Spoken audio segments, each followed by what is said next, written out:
गोरा रंग, सुंदर नैन नक्श वाली सोनिया दिखने में बहुत सुंदर थी। कुछ दिनों बाद उसकी शादी होने वाली थी, इसलिए उसकी सहेली नेहा उससे मिलने आई हुई थी। सोनिया, कुछ दिनों बाद जब तेरी शादी हो जाएगी तो तेरे हाथ में रसोई का बेलन और बर्तन ही दिखाई देंगे। क्योंकि शादी के बाद तो एक संस्कारी बहू बस रसोई में काम करती दिखाई देती है। ये तू मुझे ताना मार रही है या फिर मेरी खिल्ली उड़ा रही है? अरे यार, मैं तेरा मजाक नहीं उड़ा रही हूँ, मैं तुझे सच दिखा रही हूँ। एक बात बता, जब तेरी शादी होगी तो शादी के बाद ऐसा तो है नहीं कि तू रसोई में जाकर काम न करे, वो तो तुझे करना ही पड़ेगा। और रसोई में ज्यादा काम करने से अगर तेरा रंग काला पड़ गया, तेरे चेहरे पर झुर्रियां आ गई, तो फिर तू कहां से सुंदर रह जाएगी? सोच जरा। सोनिया की सहेली नेहा ने उसके दिमाग में तरह तरह की बातें भर दी। अब सोनिया टेंशन में आ गई। सोनिया नेहा के साथ मार्केट से कुछ सामान लेने चली जाती है। कुछ देर बाद नेहा जब अपने घर चली जाती है तो वापसी में सोनिया के दिमाग में वही बात चल रही थी कि वो शादी के बाद रसोई का काम कैसे करेगी। अचानक एक लेडी सोनिया से टकरा जाती है। उसके थैले में कुछ पैकेट रखे थे। सोनिया उन पैकेट्स को उठाने में उस लेडी की मदद करती है। शुक्रिया बेटी, पता नहीं किसी पत्थर से पैर टकराया और मैं गिर गई। क्या नाम है तुम्हारा? देखने में बहुत ही सुंदर और प्यारी हो तुम। जी धन्यवाद, मेरा नाम सोनिया है आंटी। और आप? मेरा नाम मालिनी है। मैं एक जादूगरनी हूँ, थोड़े बहुत जादू करके पैसे कमाती हूँ। आप जादू करते हो?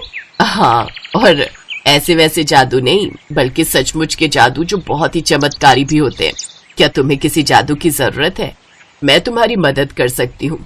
बताओ, कोई जादू करना है? जादू? सोनिया कुछ सोचने लगती है। अचानक उसके दिमाग में एक बात आती है। आंटी, क्या कुछ ऐसा हो सकता है कि किसी जादू से हम खाना बना सके और हमें घंटों रसोई में खड़ा न रहना पड़े? सोनिया अपने मन की सारी बात जादूगरनी से कहती है। जादूगरनी सोनिया की बात समझ जाती है और उसे एक पाउडर से भरा पैकेट देती है। सोनिया, ये एक जादुई पाउडर है। इस पाउडर को तुम खाली बर्तनों पर छिड़क देना। जैसे ही बर्तन पर ये पाउडर तुम छिड़कोगी, तुरंत बर्तन तरह तरह के पकवानों से भर जाएंगे और तुम्हें रसोई में खड़े रहकर खाना नहीं बनाना पड़ेगा। सच आंटी? हाँ, बिल्कुल सच। पर ध्यान रहे, ये पाउडर सिर्फ पूरी पकवान ही बनाता है। इस पाउडर के जादू से तुम कभी भी सादा भोजन जैसे दलिया, खिचड़ी या फिर सादी रोटी नहीं बना पाओगी। इस पाउडर से सिर्फ तला हुआ भोजन ही बनता है। और एक बात, इस पाउडर के बारे में अगर तुमने किसी को सच्चाई बताई तो ये पाउडर उसी समय उड़ जाएगा। आंटी जी, मेरी तो नई नई शादी होगी तो मैं पूरी पकवान बनाऊंगी तो मेरे ससुराल वाले बहुत खुश होंगे। ये पाउडर तो बहुत काम की चीज है। सोनिया खुश हो जाती है और जादूगरनी से पाउडर ले लेती है। अब तो उसे शादी करने में भी कोई दिक्कत नहीं थी। कुछ समय बाद सोनिया की शादी हो जाती है। सब सोनिया की खूबसूरती को देखकर बहुत खुश होते हैं। सोनिया की सास उसे रसोई में हलवा बनाने के लिए कहती है और सोनिया उस जादुई पाउडर को कढ़ाई में छिड़क देती है और बहुत टेस्टी हलवा बनकर तैयार हो जाता है। सोनिया सबको हलवा परोसती है। सब हलवे की बहुत तारीफ करते हैं। क्या बात है सुमित्रा, बहू ने हलवा तो बहुत स्वादिष्ट बनाया है। जैसी सुंदर बहू वैसा ही स्वादिष्ट हलवा। सुंदर नहीं, अति सुंदर कहो। मेरी बहू अति सुंदर है, सर्वगुण संपन्न बहू है मेरी। सोनिया बहुत खुश होती है। ये पाउडर तो बहुत कमाल का है। इस पाउडर की वजह से मेरी सारी प्रॉब्लम सॉल्व हो गई। वैसे भी मैं वैसी की वैसी ही सुंदर भी हूँ और बढ़िया खाना भी बनकर तैयार हो गया। बस अब ऐसे ही रोजाना मेरे साथ सब कुछ अच्छा अच्छा होता रहे, फिर तो मेरे मजे ही मजे। सोनिया, एक बात समझ में नहीं आई। तुमने रसोई में इतना टेस्टी हलवा बनाया और माँ ने जो सुबह सामान मंगवाया था वो तो वैसा का वैसा ही पड़ा है, फिर तुमने हलवा कैसे बनाया? विपुल, हमारी शादी को अभी सिर्फ 2 दिन हुए हैं और आप मुझ पर शक कर रहे हो। कहीं आपको ये तो नहीं लगता कि मैंने ये हलवा किसी होटल से मंगवाया? जाओ, मैं आपसे बात नहीं करूंगी। अरे विपुल, तू मेरी नई नवेली बहू के साथ ये कैसे बात कर रहा है? मेरी बहू बहुत समझदार है और ये किसने कहा कि उसने सामान इस्तेमाल नहीं किया? सूजी, देसी घी, चीनी सब इस्तेमाल हुआ है। हाँ, मैं तो बस मजाक कर रहा था। सोनिया मेरी बात का बुरा मान गई। सॉरी। सोनिया थोड़ा घबरा तो गई थी क्योंकि जब विपुल ने रसोई में देखा था तो सामान वैसे का वैसा ही रखा था। अगले कई दिनों तक सोनिया रसोई में बढ़िया बढ़िया पूरी पकवान बनाती रही। किसी ने इतना ध्यान नहीं दिया। सोनिया जितना खाना बनाती उतना ही सामान छुपा देती। अब घर में सब तला हुआ खा खाकर थक गए थे। सोनिया की शादी को भी 2 महीने हो गए थे। एक दिन सोनिया की मौसी सास और उनकी बहू रजनी मिलने आए। अब सोनिया थोड़ी घबरा गई कि कहीं उसकी चोरी पकड़ी ना जाए, और ऐसा ही हुआ। अरे सोनिया, लाओ ना, सब्जी मैं काट देती हूँ, दोनों मिलकर बना लेंगे। और हाँ बहू, जब से 2 दिन से आई हूँ तू हमें पूड़ी पकौड़ी कचौड़ी यही खिला रही हो। आज तो हल्की हल्की मूंग दाल की खिचड़ी बना लो, साथ में दही, बस मजा ही आ जाएगा। खिचड़ी? पर वो मैं नहीं बना सकती। बाकी आप कचौड़ी, पूड़ी पकौड़ी या फिर कोई भी फ्राई की हुई चीज बनवा लो, मैं वो बना लूंगी। सोनिया, तुम्हें तो खुश होना चाहिए कि सादा भोजन बनवाया जा रहा है। बाकी उन सब चीजों में तो बहुत समय लगता है। मैं तो हैरान हूँ देखकर कि तुम इतना तला हुआ खाना गैस के आगे खड़े होकर बना भी लेती हो और इतनी टिप टॉप भी रहती हो। बहुत सुंदर बनकर रहती हो तुम। एक मैं हूँ जिसे रसोई से फुर्सत ही नहीं मिलती। देखो ना, सारा दिन रसोई में रहने की वजह से मेरा रंग कितना काला सा पड़ गया है। मैं तो बिल्कुल बदसूरत हो गई हूँ। जाओ बहू, आज मूंग दाल की खिचड़ी बना लो, सब वही खा लेंगे। नहीं, मैं वो नहीं बना सकती।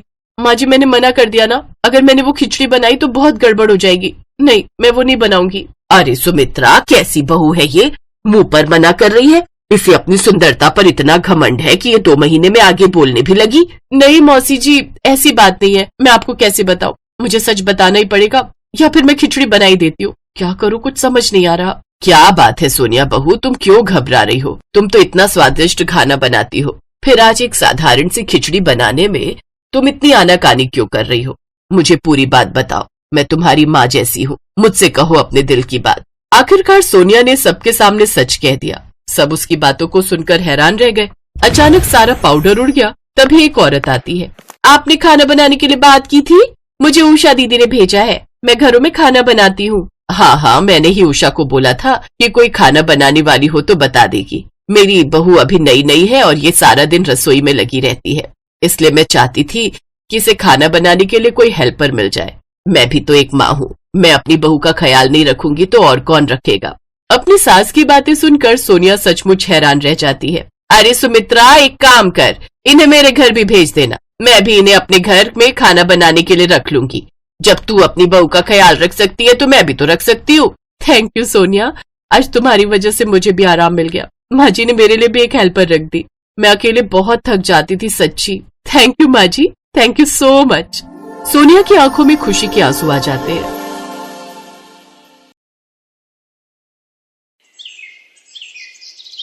अरे गरिमा, देख सूरज निकल आया है। जा जाकर मंदिर के दिए में तेल डालकर पूजा कर ले बेटी। ठीक है माँ, जा रही हूँ। अरे रुक, क्या कर रही है? पहले नहा तो ले। क्या माँ, भगवान को पूजा से मतलब है कि नहाने धोने से? ओहो, तू रहने दे, फिर मैं खुद ही करती हूँ। रुको माँ, मैं जा रही हूँ नहाने। आप अपना काम करो, मैं कर लूंगी पूजा। ठीक है बेटा, तू चली जा। इसे तो ना तमीज है और ना ही संस्कार। लो, लाइट भी नहीं है। अब देखती हूँ कि ये काली माई कैसे नहाती है। बड़ी आई पूजा करने वाली। ओहो, फिर चली गई लाइट। कविता, तू रहने दे, मैं ही नहाकर पूजा कर लेती हूँ। नहीं माँ, आप रहने दो, मैं जा रही हूँ नहाने। ओम जय जगदीश हरे, स्वामी जय जगदीश हरे। भक्त जनों के संकट, दास जनों के संकट, क्षण में दूर करे। ओम जय जगदीश हरे। कविता ने जल्दी से नहा लिया और फिर पूजा भी कर ली। उषा के घर में परंपरा थी कि बिना नहाए पूजा नहीं हो सकती थी। उसे पूजा करते हुए गरिमा देख रही थी। फिर पूजा के बाद, वैसे क्या फायदा तेरी पूजा का? क्यों? जरा अपने आप को देख और फिर मुझे देख। इतनी पूजा पाठ करती है पर फिर भी कितनी काली है तू। और मुझे देख, मैं तो कितनी गोरी और सुंदर हूँ।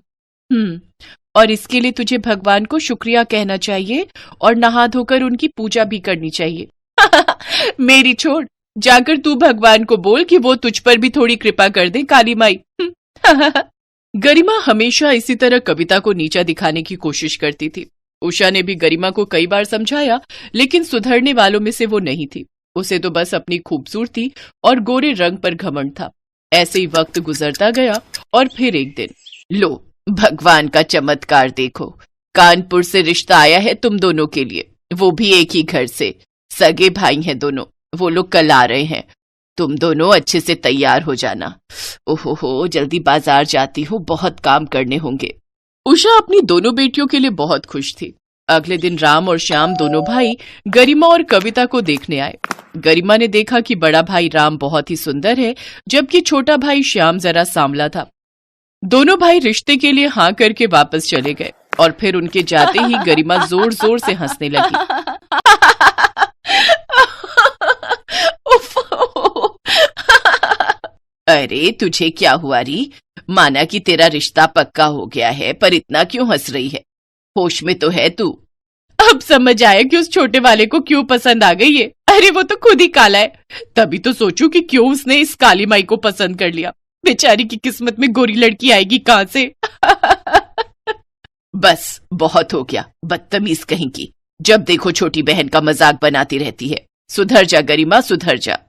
उस दिन कविता को बहुत बुरा लगा, लेकिन गरिमा उससे बड़ी थी, इसलिए उसने कुछ नहीं कहा।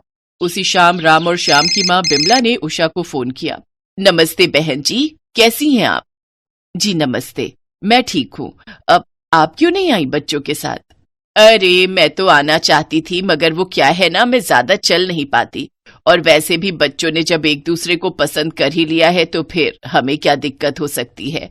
आप तो बस शादी की तैयारियों में लग जाओ अब। जी सही कहा आपने।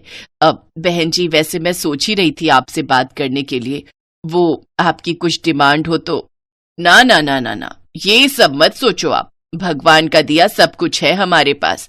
बस दोनों बहुएं आकर गृहस्थी संभालने और सुबह शाम मंदिर में दिया जलाती रहें, इसके अलावा और कुछ नहीं चाहिए। आप बिल्कुल भी चिंता मत कीजिए, मेरी दोनों बेटियां आपको शिकायत का मौका नहीं देंगी। उषा ने अपनी समधन को भरोसा तो दिला दिया, लेकिन गरिमा को लेकर उसके मन में चिंता थी। उसकी लाख कोशिशों के बाद भी गरिमा ने खुद की आदतों में कोई बदलाव नहीं किया। दूसरी तरफ कविता ने अपनी माँ से घर गृहस्थी संभालने का हर गुण सीख लिया। कुछ ही दिनों बाद दोनों बहनों की शादी धूमधाम से हो गई। फिर उनके घर आते ही, आओ आओ, तुम दोनों का स्वागत है। देखो, मैंने तुम दोनों के लिए अलग अलग कमरे और अलग अलग रसोई बनवा दी हैं, ताकि भविष्य में तुम दोनों के बीच कोई खटास ना आए। ये तो आपने बहुत ही अच्छा किया माँ जी। अच्छा माँ जी, मैं चलती हूँ, मुझे नहा धोकर पूजा भी तो करनी है। हाँ हाँ, ये तो बहुत ही अच्छी बात है बहू, जाओ जाओ। अब तुम भी जाकर नहा लो कविता। जी माँ जी। थोड़ी देर बाद बिमला ने देखा कि घर के मंदिर की साफ सफाई बहुत ही अच्छे से हुई थी और पूरे घर में बड़ी अच्छी खुशबू आ रही थी। ये देखकर बिमला बहुत खुश हुई। उसने फौरन कविता और गरिमा को अपने पास बुलाया। शादी के बाद तुम्हारी पहली रसोई तुम दोनों का इंतजार कर रही है। जाओ तुम दोनों अपनी अपनी रसोई में खाना बनाओ, और सुनो, खाने में पनीर के पराठे और हलवा बनाना, ठीक है? कविता और गरिमा को समझ में नहीं आया कि उनकी सास ने उनसे एक ही चीज अलग अलग जगह बनाने को क्यों कही, लेकिन कुछ भी पूछना उन दोनों को ठीक नहीं लगा और वो दोनों ही अपनी अपनी रसोई में जाकर खाना बनाने में जुट गई। आज ऐसा खाना बनाऊंगी कि सासू माँ मुझसे खुश हो जाएंगी और ये काली माई पहले ही दिन सबकी नजरों से गिर जाएगी। चल गरिमा, लग जा काम पर, नंबर बनाने का यही टाइम है तेरे पास। हे भगवान, सदा अपनी कृपा बनाए रखना ताकि मैं सबका दिल जीत सकूं। थोड़ी ही देर बाद गरिमा और कविता दोनों अपनी सास के सामने खाना लेकर आई। दोनों ने ही पनीर के पराठे और हलवा बनाया था, लेकिन खाना टेस्ट करने की बजाय बिमला अपनी जगह से उठी और सबसे पहले वो गरिमा की रसोई में गई। वहां उसने देखा कि पूरी रसोई में गरिमा के चप्पलों के निशान बने हुए थे, सेल्फ पर आटा फैला हुआ था। ये सब देखकर बिमला की भौएं चढ़ गईं और गरिमा से कुछ कहते नहीं बना। इसके बाद सब लोग कविता की रसोई में गए। कविता की चप्पलें रसोई के बाहर रखी हुई थीं। उसने खाना बनाने के बाद अच्छे से अपनी रसोई को साफ किया था। सच बोलना गरिमा, तुमने आज सुबह पूजा नहीं की थी ना? नहीं माँ जी, मैंने की थी ना। तुम झूठ बोल रही हो। पूजा तुमने नहीं, अकेले कविता ने की थी। आपको कैसे पता चला? तुम्हारी रसोई देखकर। रसोई भी तो घर का मंदिर होती है और मंदिर को ऐसे गंदा नहीं रखा जाता। कविता की रसोई देखकर ही मैं समझ गई थी कि सुबह पूजा कविता ने ही की थी। मैं तुमसे बहुत खुश हूँ कविता बेटी। इतना कहते ही बिमला ने अपने हाथ से सोने के कंगन निकालकर कविता को पहना दिए, जो कविता के हाथों में बहुत जंच रहे थे। उधर गोरी गरिमा ये देख जल भुन कर काली हुई जा रही थी।